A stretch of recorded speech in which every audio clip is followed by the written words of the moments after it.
రాష్ట్ర ప్రజలకు చెప్పే ప్రయత్నంలో భాగంగానే శ్వేతపత్రం విడుదల చేశామన్నారు సీఎం రేవంత్ రెడ్డి. జగదీష్ రెడ్డి వ్యాఖ్యలకు కౌంటర్ ఇచ్చిన ఆయన మాజీ మంత్రి సవాల్ను స్వీకరిస్తున్నామని, తప్పకుండా 3 అంశాలపై జ్యుడిషియల్ విచారణ చేయిస్తామన్నారు రేవంత్. ఛత్తీస్గఢ్లో విద్యుత్ ఒప్పందం, భద్రాద్రి పవర్ ప్రాజెక్టుతో పాటు యాదాద్రి థర్మల్ పవర్ ప్రాజెక్టుపై విచారణకు సిద్ధమని అన్నారు ముఖ్యమంత్రి. జగదీష్ రెడ్డి పవర్ లేని పవర్ మంత్రిగా పనిచేశారంటూ అసెంబ్లీలో సెటైర్లు వేశారు మంత్రి కోమటిరెడ్డి బ్రదర్స్. జ్యుడిషియల్ విచారణకు ఆర్డర్ ఇవ్వడాన్ని స్వాగతిస్తున్నామన్నారు వారు. విద్యుత్ రంగంలో కుంభకోణం జరిగిందని, తప్పకుండా జైళ్లకు వెళ్లడం ఖాయమని అన్నారు కోమటిరెడ్డి వెంకటరెడ్డి. తెలంగాణ అసెంబ్లీ సమావేశాలు 6వ రోజు విద్యుత్ శాఖ అప్పులు పనితీరుపైనే జరిగింది. విద్యుత్ శాఖ అప్పుల ఊబిలో కూరుకుపోయిందని Telangana deputy CM Bhatti CM తెలిపారు. విద్యుత్పై శ్వేతపత్రం విడుదల చేశారు. దీనిపై సభలో చర్చ జరిగింది. ఏ రంగం అభివృద్ధి చెందాలన్నా విద్యుత్ అవసరమని, అలాంటి విద్యుత్ శాఖలో ఉన్న వాస్తవాలు ప్రజలకు తెలియాలని శ్వేతపత్రాన్ని ప్రవేశపెడుతున్నట్లు చెప్పారు భట్టి విక్రమార్క. డిస్కంలు అప్పుల ఊబిలో కూరుకుపోయాయని, రాష్ట్ర ప్రభుత్వ శాఖలు బకాయిలు చెల్లించడం లేదని Telangana deputy CM Bhatti CM తెలిపారు. గత ప్రభుత్వం ఆర్థిక క్రమశిక్షణ పాటించలేదని ఆరోపించారు. 2023 నాటికి విద్యుత్ రంగం అప్పులు 81,516 కోట్ల రూపాయలు అని డిప్యూటీ సీఎం భట్టి విక్రమార్క అన్నారు. డిస్కంలకు పలు శాఖల నుంచి 28,673 కోట్ల బకాయిలున్నాయని చెప్పారు. మొత్తంగా డిస్కంలు 62,641 కోట్ల నష్టంలో ఉన్నాయని అన్నారు. విద్యుత్ కొనుగోలులో ఇబ్బందులకు ఈ బకాయిలే ప్రధాన కారణమని అభిప్రాయపడ్డారు. ప్రభుత్వం 14,928 కోట్ల సర్దుబాటు ఖర్చులు చెల్లించకపోవడం డిస్కంల ఆర్థిక పరిస్థితిని కుంగదీసిందని ఆవేదన వ్యక్తం చేశారు. వాస్తవాలు తెలియాలనే విద్యుత్ అప్పులపై శ్వేతపత్రం రిలీజ్ చేశామన్నారు deputy CM Bhatti Vikramarka. Current మొత్తం బీఆర్ఎస్ ప్రభుత్వం ఇచ్చినట్లు క్రియేట్ చేశారని, నిజాలు దాస్తే దాగవని అన్నారు. విద్యుత్ ఒక్క రోజులోనే తయారు చేసేది కాదని చెప్పారు. ఆనాడు తాము పునాది వేసిన ప్రాజెక్టులే తెలంగాణలో ఉన్నాయని స్పష్టం చేశారు భట్టి విక్రమార్క. 10 ఏళ్లలో బీఆర్ఎస్ సర్కారు ఉత్పత్తి చేసింది 1000 మెగావాట్లేనని తెలియజేశారు. ప్రస్తుతం అప్పుల భారం చూస్తే భయమవుతోందని ఆందోళన వ్యక్తం చేశారు డిప్యూటీ సీఎం. బీఆర్ఎస్ మాదిరి తాము చేయబోమన్నారు మంత్రి శ్రీధర్ బాబు. ప్రజలకు వాస్తవాలను తెలియజేసి రాష్ట్ర ప్రగతి విషయంలో ముందుకు వెళ్తామన్నారు. ఎవరినో విమర్శిద్దామని అసెంబ్లీ సమావేశాలు పెట్టలేదన్నారు. మంచి ఆలోచనతో తాము ముందుకు వెళ్తున్నామని స్పష్టం చేశారు మంత్రి శ్రీధర్ బాబు. విద్యుత్ ఉత్పత్తి సామర్థ్యంపై డిప్యూటీ సీఎం భట్టి లెక్కలు చెప్పారు. తెలంగాణ రాష్ట్రం ఏర్పడే నాటికి జెన్కోలో విద్యుత్ సామర్థ్యం 4,365.26 మెగావాట్లుగా ఉందని అన్నారు. రాష్ట్రం ఏర్పాటు కన్నా చాలా ముందుగానే ఆనాటి నాయకుల ముందు చూపుతో తెలంగాణలో 2,960 మెగావాట్ల విద్యుత్ కేంద్రాలకు అవసరమైన ప్రణాళిక పనులు చేపట్టారన్నారు.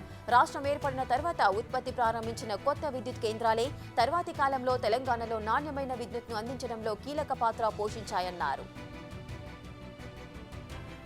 కాంగ్రెస్ వర్కింగ్ కమిటీ సమావేశం ముగిసింది.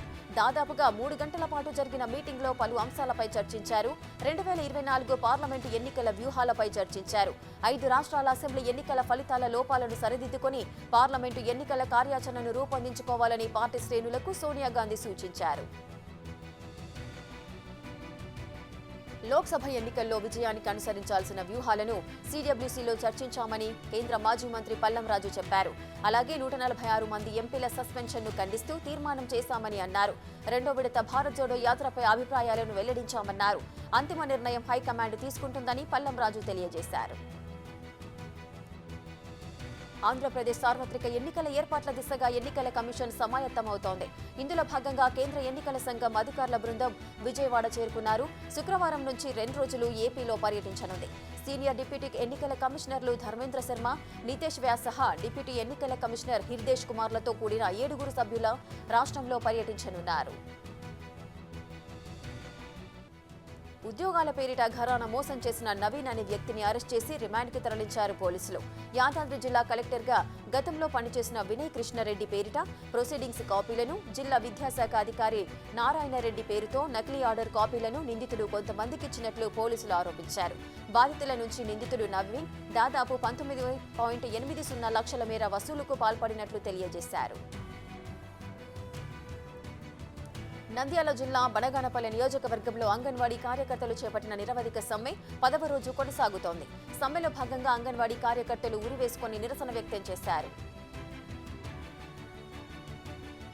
పశ్చిమ గోదావరి జిల్లా భీమవరంలో సలార్ సినిమా టికెట్లను థియేటర్ యాజమాన్యం దళారులు అమ్ముకుంటున్నారని ప్రభాస్ ఫ్యాన్స్ ఆర్డీఓ శ్రీనివాసులకు వినతి పత్రం అందజేశారు. ఈ సందర్భంగా ప్రభాస్ సలార్ సినిమాకు టికెట్లను థియేటర్ యాజమాన్యం దళారులు 1000 నుండి 3000 వరకు అమ్ముకుంటూ సామాన్యులకు అందకుండా చేస్తున్నారని, ఈ విషయమై ఆర్డీఓని కలిసి వినతి పత్రం ఇచ్చామని తెలియజేశారు. ఓయూ విద్యార్థుల పోరాటంతో ఎట్టకేలకు అధికారులు దిగొచ్చారు. అడ్మిన్ బిల్డింగ్ తో పాటు ఇతర ప్రాంతాల్లో ఏర్పాటు చేసిన ముళ్ల కంచెలను తొలగించారు. పోలీసుల సాయంతో కంచెల తొలగింపు చేపట్టారు. ప్రగతి భవన్ కంచెల తొలగింపు స్ఫూర్తితో ఓయూలోని ముళ్ల కంచెలు తొలగించాలని కొన్ని రోజులుగా విద్యార్థులు ఆందోళన నిర్వహిస్తున్నారు. చివరికి విద్యార్థుల డిమాండ్కు అంగీకరించి ఓయూ పరిధిలోని ముళ్ల కంచెలను తొలగిస్తున్నారు. యువగలం నవశకం బహిరంగ సభ అట్టర్ ఫ్లాప్ అన్నారు మంత్రి అంబటి రాంబాబు. లోకేష్ పాదయాత్ర చేపట్టి ఏం సాధించారని ప్రశ్నించారాయన. చంద్రబాబు పవన్ బంధంపైన విమర్శలు గుప్పించారు. హంద్రినీవా ఉప కాలువకు జేసీబీలతో గండికొట్టారు గుర్తు తెలియని వ్యక్తులు. అనంతపురం జిల్లా ఉరవకొండ మండలం నిమ్మగల్లు వద్ద ఈ ఘటన చోటు చేసుకుంది. కాగా గత కొన్ని రోజులుగా నీటి తరలింపుపై వేర్వేరు గ్రామాల రైతుల మధ్య వివాదం కొనసాగుతోంది. పోలీసులు, జలవనరుల శాఖ అధికారులు కాలువ వద్దకు చేరుకుని పరిశీలించారు. వృద్ధాప్య పింఛన్ను ఏపీ 3000 రూపాయలకు పెంచింది. దీనికి సంబంధించిన ఉత్తర్వులు జారీ చేసింది. కొత్తగా పెంచిన పింఛన్ జనవరి నుంచి అమల్లోకి రానుంది. ప్రస్తుతం 2750 రూపాయలుగా ఉన్న పింఛన్ కొత్తగా వచ్చిన ఉత్తర్వులతో 3000కు పెరగనుంది. భద్రాచలంలో వైకుంఠ ఏకాదశి ముక్కోటి ఉత్సవాలకు సంబంధించిన ఏర్పాట్లు ఘనంగా జరుగుతున్నాయి. ఈ క్రమంలో ఏర్పాట్లను పరిశీలించారు జిల్లా కలెక్టర్ ప్రియాంకాల. ఉత్తర ద్వార దర్శనానికి హాజరయ్యే భక్తులకు అసౌకర్యం కలగకుండా చూడాలన్నారు. ఉమ్మడి ఆదిలాబాద్ జిల్లాలో అత్యల్ప ఉష్ణోగ్రతలు నమోదవుతున్నాయి. దీంతో రోజురోజుకు చలి తీవ్రత పెరగడంతో ఉపశమనం పొందేందుకు నవజాత శిశువులు, బాలింతల కోసం ఆదిలాబాద్ రిమ్స్ ఆసుపత్రి యాజమాన్యం నవజాత శిశువుల విభాగంలో ప్రత్యేక హీటర్లను ఏర్పాటు చేసింది. తల్లి బిడ్డలు సేఫ్గా ఉండేందుకు తల్లులు పాలు పట్టించే గదిలో 2 విద్యుత్ హీటర్లు అందుబాటులో ఉంచారు.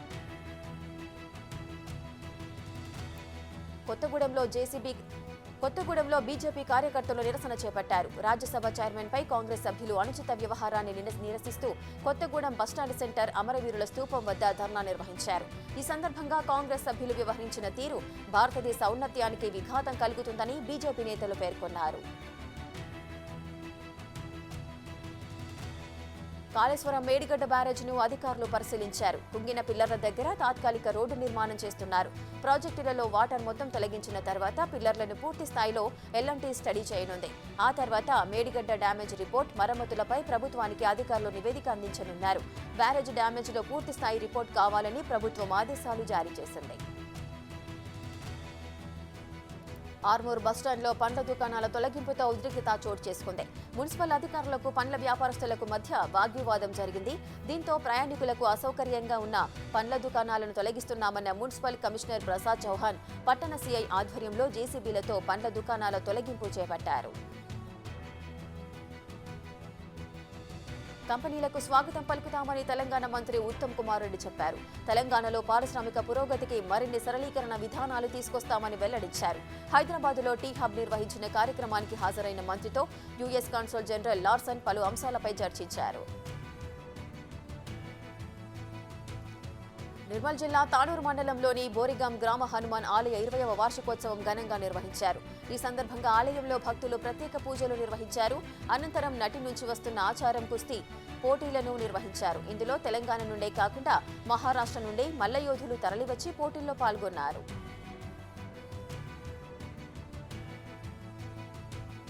పల్నాడు జిల్లా సత్తెనపల్లి ఏరియా హాస్పిటల్లో సీఎం జగన్ జన్మదిన వేడుకలు ఘనంగా నిర్వహించారు. ఈ కార్యక్రమానికి ముఖ్య అతిథిగా పాల్గొన్న అంబటి రాంబాబు ముఖ్యమంత్రి 51 సంవత్సరాలను పురస్కరించుకుని 51 కేజీల కేక్ను కట్ చేశారు. అనంతరం రక్తదాన శిబిరాన్ని ప్రారంభించారు. నిజామాబాద్ మాక్లూరులో విద్యార్థుల మధ్య గంజాయి వివాదం తలెత్తింది. గంజాయి తాగడానికి తిరస్కరించాడని 10వ తరగతి విద్యార్థిని చితకబాదారు తోటి స్నేహితులు. దీంతో గాయాల పాలైన బాధిత స్టూడెంట్ను చికిత్స నిమిత్తం హాస్పిటల్కి తరలించారు. అల్లూరు జిల్లా చింతూరు ఏజెన్సీలో మావోయిస్టులు హల్చల్ చేశారు. చింతూరు మండల వీరాపురం వద్ద వాహనాలపై దాడి చేసి కారుకు నిప్పు పెట్టారు. ఈ నెల 22న భారత్ బంద్ను జయప్రదం చేయాలంటూ పాంప్లెంట్లు, బ్యానర్లను సంఘటనా స్థలంలో వదిలి వెళ్లారు. నెల్లూరు వేణుగోపాలస్వామి ఆలయ ప్రాంగణంలోని గోశాలలో అగ్ని ప్రమాదం సంభవించింది. ధనుర్మాసం సందర్భంగా ఆలయంలో పూజల అనంతరం బాణసంచా కాల్చారు ఆలయ సిబ్బంది. దీంతో బాణసంచా నిప్పురవ్వలు గోశాలలోని గడ్డివాముపై ఎగిసిపడి మంటలు చెలరేగాయి. అగ్నిమాపక సిబ్బంది మంటలను అదుపు చేశారు. కేక్లో పురుగులు వెలుగు చూసిన ఘటన నాచారం పిఎస్ పరిధిలో చోటు చేసుకుంది. ఓ వ్యక్తి బర్త్డే సందర్భంగా నాచారంలోని కేఎస్ బేకర్స్లో కేక్ కొన్నాడు.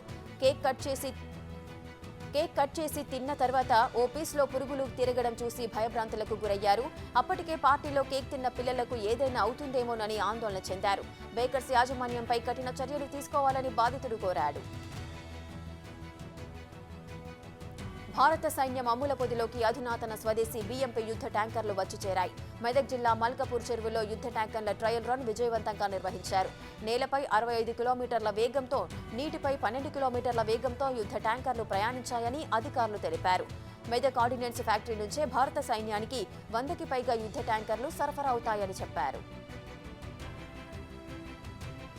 తమిళనాడు రాష్ట్రాన్ని భారీ వర్షాలు ముంచెత్తుతున్నాయి. లోతట్టు ప్రాంతాలు నీటితో మునిగిపోయాయి. ఏకధాటి వానలతో ట్యూటికోరిన్ రోడ్లన్నీ కుంటలమయంగా మారాయి. తిరువన్వేలి, తెన్కాసి, కన్యాకుమారి జిల్లాల్లో జనజీవనం స్తంభించిపోయింది. వాన నీటిలో పలువురి ద్విచక్ర వాహనాలు, కార్లు కొట్టుకుపోయాయి. తమిళనాడులో వరద బీభత్సానికి తిరునన్వేలి ట్యూటికోరిన్ నేషనల్ హైవే కొట్టుకుపోయింది. దీంతో రోడ్డు పునరుద్ధరణ పనులు చేపడుతున్నారు. గత 2 రోజుల నుంచి రికార్డు స్థాయిలో వర్షాలు కురుస్తున్నాయని వాతావరణ శాఖ వెల్లడించింది. మరో 4 రోజుల పాటు భారీ వర్షాలకు అవకాశం ఉన్నందున ప్రజలందరూ అప్రమత్తంగా ఉండాలని ముఖ్యమంత్రి స్టాలిన్ చెప్పారు. వరద ప్రభావిత ప్రాంతాల్లో సహాయక చర్యలు కొనసాగుతాయని పేర్కొన్నారు. తూర్పుగోదావరి జిల్లా నల్లజర్లలో గ్యాస్ సిలిండర్ పేలుడుతో అగ్ని ప్రమాదం జరిగింది. ఓ ఇంట్లో గ్యాస్ సిలిండర్ పేలడంతో భారీగా మంటలు వ్యాపించాయి. దీంతో 15 పూరీలు దగ్ధమయ్యాయి. మంటల వ్యాప్తికి పక్కనే ఉన్న మరో 3 గ్యాస్ సిలిండర్లు పేలడంతో అగ్నికీలలు భారీగా ఎగిసిపడ్డాయి. మంటల ధాటికి స్థానికులు భయాందోళనతో పరుగులు తీశారు. జమ్మూ కాశ్మీర్లో ఉగ్రమూకల దాడిలో 3 భద్రతా సిబ్బంది ప్రాణాలు కోల్పోయారు. పూంచ్ జిల్లాలో ఆర్మీ ప్రయాణిస్తున్న 2 వాహనాలపై టెర్రరిస్టులు విచక్షణారహితంగా కాల్పులకు దిగారు. బూప్లియాజ్ సమీపంలో టెర్రరిస్టులున్నారనే సమాచారంతో 2 రోజులుగా భద్రతా బలగాలు ప్రత్యేక ఆపరేషన్ నిర్వహిస్తున్నాయి. అందులో భాగంగానే రాజౌరి, సూరన్కోటే రహదారిపై వెళ్తుండగా సావ్ని శివార్లలోకి ప్రవేశించగానే ఒక్కసారిగా కాల్పులు మొదలయ్యాయి. భద్రతా బలగాలు అప్రమత్తమయ్యేలోగానే 3 చనిపోయారు. మరో 3కి తీవ్ర గాయాలయ్యాయి. ఘటనా స్థలానికి అదనపు బలగాలతో పాటు అంబులెన్స్లను తరలించామని అధికారులు తెలిపారు. చంద్రబాబు ఓట్ల కోసం ప్రజల్ని మోసగిస్తున్నారని వైసీపీ ఎమ్మెల్యే కొడాలి నాని అన్నారు. పవన్ ఇతర పెత్తందారులతో కలిసి టీడీపీ రాజకీయాలు చేస్తుందన్నారు. ఎంతమంది ఎన్ని కుట్రలు చేసినా వైసీపీని ఎదుర్కోవడం అసాధ్యమన్నారు. దైవబలం, ప్రజల ఆశీస్సులు జగన్కు పుష్కలంగా ఉన్నాయని చెప్పారు. గుడివాడలో నిర్వహించిన సెమీ క్రిస్మస్ వేడుకల్లో కొడాలి నాని పాల్గొని కేక్ కట్ చేశారు. విద్యార్థులకు మంచి చేస్తుంటే విపక్షాలు విషప్రచారం చేస్తున్నాయని విమర్శించారు సీఎం జగన్. అల్లూరు జిల్లా చింతపల్లిలో పర్యటించారాయన. వరుసగా 2వ ఏడాది విద్యార్థులకు ట్యాబ్స్ పంపిణీ చేశారు. పేద పిల్లలు అంతర్జాతీయ వేదికపై సత్తా చాటాలని స్ఫూర్తి నింపారు. 620 కోట్లతో బైజూస్ ప్రీలోడెడ్ కంటెంట్తో 4,34,000కు పైగా ట్యాబ్స్ ను ఉచితంగా పంపిణీ చేశారు జగన్. సింగరేణి ఎన్నికలు రోజుకో మలుపు తిరుగుతున్నాయి. అసెంబ్లీ ఎన్నికలకు ఏమాత్రం తీసిపోని ఉత్కంఠ సింగరేణి ఎన్నికలపై కొనసాగుతోంది. సింగరేణి ఎన్నికలకు హైకోర్టు గ్రీన్ సిగ్నల్ ఇచ్చింది. ఈ నెల 27న యథావిధిగా నిర్వహించుకోవచ్చని ఉన్నత న్యాయస్థానం తీర్పిచ్చింది. వాయిదా వేయాలన్న ఇంధన శాఖ అభ్యర్థనను హైకోర్టు తోసిపుచ్చింది. మధ్యంతర పిటిషన్ను డిస్మిస్ చేసింది. అసెంబ్లీ ఎన్నికల నేపథ్యంలో సింగరేణి ఎన్నికలను వాయిదా వేయాలని గత ప్రభుత్వం హైకోర్టులో పిటిషన్ వేసింది. దీంతో డిసెంబర్ 27న ఎన్నికలు నిర్వహించాలని గతంలో హైకోర్టు ఆదేశాలు జారీ చేసింది. అయితే ఎన్నికలపై అభ్యర్థులు ప్రచారం చేసుకుంటున్న సమయంలో ప్రస్తుత ప్రభుత్వం మరో పిటిషన్ వేసింది. ఎన్నికలకు మరోసారి వాయిదా వేయాలని కోరింది. కొత్త ప్రభుత్వం సర్దుకోవడానికి సమయం పడుతుందని, కాబట్టి వాయిదా వేయాలని ఇంధన శాఖ మధ్యంతర పిటిషన్ దాఖలు చేసింది. ఈ పిటిషన్ను తోసిపుచ్చిన హైకోర్టు ఎన్నికలు యథావిధిగా నిర్వహించాలని తేల్చి చెప్పింది. తెలంగాణ బొగ్గు గని కార్మిక సంఘం నాయకులు బీఆర్ఎస్ కు షాక్ ఇచ్చారు. యూనియన్ కు 3 అగ్రనేతలు రాజీనామా చేశారు. సింగరేణి ఎన్నికల్లో పోటీ చేయవద్దని అధిష్టానం ఆదేశించడంతో మనస్తాపానికి గురై సంచలన నిర్ణయం తీసుకున్నారు. రాజీనామే సరైన నిర్ణయమని అధ్యక్షులు వెంకట్రావు, వర్కింగ్ ప్రెసిడెంట్ మల్లయ్య, ప్రధాన కార్యదర్శి రాజిరెడ్డి డిసైడ్ అయ్యారు. తిరుమల శ్రీవారిని ఒక్కసారైనా వైకుంఠ ద్వార దర్శనం చేసుకోవాలని భక్తులు పరితపిస్తుంటారు. భక్తులకు 10 రోజుల పాటు దర్శన భాగ్యం కల్పిస్తోంది టీటీడీ. రేపు మధ్యాహ్నం నుంచి టికెట్ల పంపిణీ జరుగుతుంది. దీంతో తిరుపతిలోని టికెట్ కేంద్రాల వద్దకు జనం భారీగా క్యూ కడుతున్నారు. లోక్సభలో స్మోక్ బాంబు రేపిన అలజడితో కేంద్రం కీలక నిర్ణయం తీసుకుంది. పార్లమెంటు భద్రతా బాధ్యతలు central industrial security force CISF కు బదలాయించారు. ఇన్నాళ్లు ఢిల్లీ పోలీసులు చూస్తున్న పార్లమెంటు భద్రతతో పాటు అగ్నిమాపక బాధ్యతలు కూడా బదిలీ చేశారు. ప్రస్తుత పార్లమెంటు సమావేశాలు ముగిసిన వెంటనే ప్రత్యేక సర్వే కూడా నిర్వహించాలని సిఐఎస్ఎఫ్ డీజీని కేంద్రం ఆదేశించింది. లోక్సభ స్పీకర్తో చర్చల తర్వాత సిఐఎస్ఎఫ్ అధికారులు పూర్తి స్థాయిలో రంగంలోకి దిగనున్నారు. బాపట్ల జిల్లాలోని మార్టూరు జాతీయ రహదారిపై ఘోర రోడ్డు ప్రమాదం చోటు చేసుకుంది. పొగమంచు కారణంగా ఆగి ఉన్న లారీని మరో లారీ ఢీకొట్టిన ఘటనలో 2 వ్యక్తులు మృతి చెందారు. రాయపూర్ నుంచి మధురై వెళ్తున్న లారీ టైర్ పంక్చర్ కాగా స్టెఫినీ తీస్తున్న క్రమంలో వెనక నుంచి వచ్చిన లారీ ఢీకొట్టింది. ఈ ఘటనలో మధురైకి చెందిన రాజ్, టంగుటూరుకి చెందిన మేడవరపు అజయ్ అక్కడికక్కడే మృతి చెందారు. అనంతపురంలో విషాదం చోటు చేసుకుంది. ప్రభాస్ సినిమా సలార్ విడుదల నేపథ్యంలో ఫ్లెక్సీ కడుతుండగా విద్యుద్ఘాతంతో అభిమాని మృతి చెందాడు.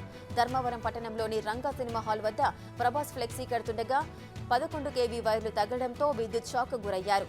మామిళ్లపల్లికి చెందిన బాలరాజు మృతి చెందాడు. అతనికి 2 పిల్లలు, భార్య ఉన్నారు. సినిమా హాల్ వద్ద రహదారిపై కుటుంబ సభ్యులు ధర్నా చేశారు. తమకు న్యాయం చేయాలని డిమాండ్ చేశారు. రాజేంద్రనగర్ పరిధిలో వరుస అగ్ని ప్రమాదాలు ఆందోళన కలిగిస్తున్నాయి. కాటేదాన్ పారిశ్రామిక వాడలోని రాయల్ మార్కెటింగ్ కంపెనీ గోడౌన్లో అకస్మాత్తుగా మంటలు చెలరేగాయి. భారీ ఎత్తున ఎగిసిపడిన మంటలు పక్క షాపులకు అంటుకున్నాయి. ఘటనా స్థలానికి చేరిన సిబ్బంది 2 ఫైర్ ఇంజన్లతో మంటలను అదుపులోకి తీసుకొచ్చారు. రాష్ట్రంలో కొత్తగా 6 కోవిడ్ కేసులు నమోదైనట్లు వైద్య ఆరోగ్య శాఖ పేర్కొంది. బుధవారం 538 మందికి కోవిడ్ పరీక్షలు నిర్వహించగా హైదరాబాద్లోని 6గురికి పాజిటివ్గా గుర్తించినట్లు తెలిపారు. దీంతో రాష్ట్రంలో మొత్తం 14 మంది కోవిడ్ చికిత్స పొందుతున్నట్లు వెల్లడించారు. కోవిడ్ను ఎదుర్కొనేందుకు పూర్తి స్థాయిలో సన్నద్ధంగా ఉండాలని, కరోనా పరీక్షలను పెంచాలని అధికారులను మంత్రి దామోదర రాజనరసింహ ఆదేశించారు. కరీంనగర్లోని ఓ ప్రభుత్వ హాస్టల్లో డిగ్రీ విద్యార్థిని ఆత్మహత్య చేసుకున్న ఘటన స్థానికంగా కలకలం రేపుతోంది. హాస్టల్ గదిలో ఉరివేసుకుని విద్యార్థిని బలవన్మరణానికి పాల్పడినట్లు సిబ్బంది వెల్లడించారు. మృతురాలు మానకొండూరు మండలం గంగిపల్లికి చెందిన సృజనగా గుర్తించారు. ఆంధ్రప్రదేశ్ ముఖ్యమంత్రి వైఎస్ జగన్మోహన్ రెడ్డికి ప్రధాని నరేంద్ర మోదీ పుట్టినరోజు శుభాకాంక్షలు తెలియజేశారు. ఈ మేరకు ఆయన ట్విట్టర్ ద్వారా విష్ చేశారు. సీఎం జగన్ ఆరోగ్యాలతో సంతోషంగా ఉండాలని ప్రధాని ఆకాంక్షించారు. మోదీ ట్వీట్కు సీఎం జగన్ రిప్లై ఇస్తూ ధన్యవాదాలు తెలియజేశారు. రాష్ట్రంలో ఉష్ణోగ్రతలు మరింతగా పడిపోతున్నాయి. చలి విపరీతంగా పెరుగుతోంది. హైదరాబాద్లో వాతావరణం చల్లగా ఉంటోంది. రాత్రి వేళే కాకుండా పగలు కూడా చలిగాలులు వణికిస్తున్నాయి. రాగల 2-3 రోజులు చలి తీవ్రత అధికంగా ఉంటుందని హైదరాబాద్ వాతావరణ కేంద్ర అధికారులు అంచనా వేశారు. ఉత్తర తెలంగాణలో ఆదిలాబాద్, కొమరం భీం, ఆసిఫాబాద్ జిల్లాలకు మాత్రం చలి విషయంలో ఆరెంజ్ అలర్ట్ జారీ చేశారు. వివాహం జరిగిన 3వ రోజునే ఓ నూతన జంట ఆత్మహత్యకు యత్నించింది. ఈ విషాద ఘటన పశ్చిమ గోదావరి జిల్లా పెనుగొండ మండలంలో చోటు చేసుకుంది. సినిమాకు వెళ్దామని బయటకు తీర్చిన నూతన జంట సిద్ధాంతపై బ్రిడ్జిపై నుంచి గోదావరిలోకి దూకి ఆత్మహత్యకు యత్నించారు. స్థానికులు గమనించి కేకలు వేయడంతో మత్స్యకారులు పడవల సాయంతో నదిలోకి వెళ్లి శివరామకృష్ణను కాపాడారు. భార్య ఆచూకీ కోసం గాలింపు చర్యలు చేపట్టారు. తెలంగాణలో ఆర్టీసీ బస్సులన్నీ మహిళలతో కిక్కిరిసిపోతున్నాయి. కాంగ్రెస్ 6 గ్యారంటీ పథకంలో భాగంగా అమలు చేసిన ఆర్టీసీ ఉచిత ప్రయాణంతో బస్సుల్లో మహిళలే ఎక్కువగా కనిపిస్తున్నారు. ఆటోల్లోనూ, ప్రైవేట్ వాహనాల్లోనూ గమ్యానికి చేరే మహిళామణులు ఆర్టీసీ బస్సులో ఉచిత ప్రయాణం కావడంతో ఎంత సమయమైనా వేచి చూసి మరీ బస్సు ఎక్కుతున్నారు. దీంతో గతంలో కంటే బస్సులో ప్రయాణించే వారి సంఖ్య భారీగా పెరిగింది. ప్రపంచవ్యాప్తంగా రెబల్ స్టార్ ప్రభాస్ అభిమానులు ఎంతగానో ఎదురుచూస్తున్న సమయం వచ్చేసింది. ప్రశాంత్ నీల్ దర్శకత్వం వహించిన సలార్ పార్ట్ 1 మూవీ మరికొన్ని గంటల్లో ప్రేక్షకుల ముందుకైతే వచ్చింది. అయితే ప్రభాస్ అభిమానులు ఇప్పటి నుంచే ట్విట్టర్లో సినిమా కోసం వెయిటింగ్ అంటూ పోస్టులు పెడుతున్నారు. దీంతో ట్విట్టర్ ఇండియాలో టాప్ పొజిషన్లో సలార్ ట్రెండ్ అవుతోంది. టీమిండియా కెప్టెన్ కేఎల్ రాహుల్ ఓ అరుదైన ఘనత సాధించాడు. సౌత్ ఆఫ్రికాతో జరుగుతున్న 3వ వన్డేలో 21 పరుగులు చేసిన రాహుల్ 14 ఏళ్ల సుదీర్ఘ విరామం తర్వాత ఓ క్యాలెండర్ ఇయర్లో 1000 పరుగులు చేసిన తొలి భారత వికెట్ కీపర్ బ్యాటర్గా రికార్డుల్లోకి ఎక్కాడు. 14 ఏళ్ల క్రితం ఈ ఫీట్ను టీమిండియా మాజీ wicket keeper batter MS Dhoni సాధించాడు. దక్షిణాఫ్రికాతో జరుగుతున్న వన్డే సిరీస్ నిర్ణయాత్మక 3వ వన్డేలో సంజు శాంసన్ సెంచరీ సాధించాడు. తొలుత బ్యాటింగ్కి దిగిన భారత జట్టులో సంజు శాంసన్ 110 బంతుల్లో 100 పరుగులు పూర్తి చేశాడు. పవర్ ప్లేలో తడబడ్డ భారత్ తొందరగానే ఓపెనర్ల వికెట్లను కోల్పోయింది. ఈ క్రమంలోనే బ్యాటింగ్కు వచ్చిన సంజు శాంసన్ నిలకడగా ఆడుతూ సెంచరీ పూర్తి చేశాడు. RRR సినిమాతో గ్లోబల్ స్టార్ గా మారిన జూనియర్ ఎన్టీఆర్ మరో ఘనతను సాధించారు. బ్రిటన్లో పాపులర్ అయిన Asian weekly news Eastern Eye 2023కి గాను టాప్ 50 ఏషియన్ స్టార్స్ జాబితాలో 25వ స్థానంలో చోటు దక్కించుకున్నారు. తెలుగు ఫిల్మ్ ఇండస్ట్రీ నుంచి ఈ జాబితాలో నిలిచిన ఒకే ఒక తెలుగు నటుడిగా ఎన్టీఆర్ అరుదైన ఫీట్ నమోదు చేశాడు. అమెరికాలో చదువుతున్న భారత్ సహా ఇతర దేశాల విద్యార్థులకు అమెరికా శుభవార్త తెలిపింది. F1 వీసాతో యుఎస్లో విద్యను అభ్యసిస్తున్న విద్యార్థులు ఇమిగ్రెంట్ వీసాకు అప్లై చేసుకునే అవకాశం కల్పిస్తూ నిర్ణయం తీసుకుంది. F1 వీసాతో ఉపాధి ఆధారిత కేటగిరీలో ఇకపై ఇమిగ్రెంట్ వీసాకు నేరుగా అప్లై చేసుకోవచ్చు. ఇమిగ్రెంట్ వీసా పొందిన విద్యార్థులు యుఎస్లోని స్టార్టప్లలో ఉద్యోగాలు చేసుకోవచ్చు. రవి జాదవ్ దర్శకత్వంలో దివంగత మాజీ ప్రధాని అటల్ బిహారీ వాజ్పేయి జీవిత కథ ఆధారంగా మెయిన్ అటల్ హూన్ మూవీ తెరకెక్కుతోంది. బాలీవుడ్ నటుడు పంకజ్ త్రిపాఠి ఇందులో వాజ్పేయిగా నటించారు. తాజాగా ఈ సినిమా ట్రైలర్ విడుదలైంది. యువజన నాయకుడిగా రాజకీయ ప్రస్థానం మొదలుపెట్టిన వాజ్పేయి ప్రధానమంత్రి వరకు ఎలా ఎదిగారు అనేది ఈ ట్రైలర్లో చూపించారు. రెజ్లర్ సాక్షి మాలిక్ భావోద్వేగానికి లోనయ్యారు. రెజ్లింగ్ క్రీడను వదిలేస్తున్నట్లుగా చెప్పారు. రెజ్లింగ్ సమాఖ్య అధ్యక్ష ఎన్నికల్లో బీజేపీ ఎంపీ బ్రిజ్ భూషణ్ సన్నిహితుడు సంజయ్ సింగ్ విజయం సాధించడం తీవ్రంగా కలిచివేసిందని అన్నారు. తాము చేపట్టిన ధర్నాకు దేశమంతా మద్దతిచ్చినా ఎన్నికల్లో తమ అభ్యర్థి ఓడిపోవడం బాధాకరమన్నారు. బ్రిజ్ భూషణ్ సన్నిహితుడు గెలుపొందడంతో తాను రెజ్లింగ్ క్రీడకు వీడ్కోలు పలుకుతున్నట్లు చెప్పారు. మహేష్ బాబు గుంటూరు కారం మూవీ కోసం శ్రీలీల తన MBBS ఎగ్జామ్స్ త్యాగం చేసినట్లు తెలుస్తోంది. గుంటూరు కారం షూటింగ్ తుది దశకొచ్చింది. ఓ సాంగ్ మాత్రమే బ్యాలెన్స్ ఉన్నట్లు సమాచారం. రిలీజ్ డేట్ దగ్గర పడటంతో తన వల్ల షూటింగ్ ఆగిపోకూడదని భావించిన శ్రీలీల MBBS ఎగ్జామ్స్ త్యాగం చేసినట్లు సమాచారం. తిరిగి షూటింగ్లో జాయిన్ అయినట్లు తెలుస్తోంది. బాలీవుడ్ బాద్షా షారుఖ్ ఖాన్ నటించిన డంకీ మూవీ ఈ రోజు గ్రాండ్ గా రిలీజ్ అయి పాజిటివ్ రెస్పాన్స్ అందుకుంది. ఈ నేపథ్యంలో ఈ మూవీ OTT రిలీజ్ పై ఓ వార్త చక్కర్లు కొడుతోంది. ఈ సినిమా డిజిటల్ హక్కులను జియో సినిమా 155 కోట్ల భారీ ధరకు కొనుగోలు చేసినట్లు తెలుస్తోంది. ఇక సినిమా టాప్ కలెక్షన్స్ ఆధారంగా OTT రిలీజ్ డేట్ ను ప్రకటించే అవకాశం ఉంది.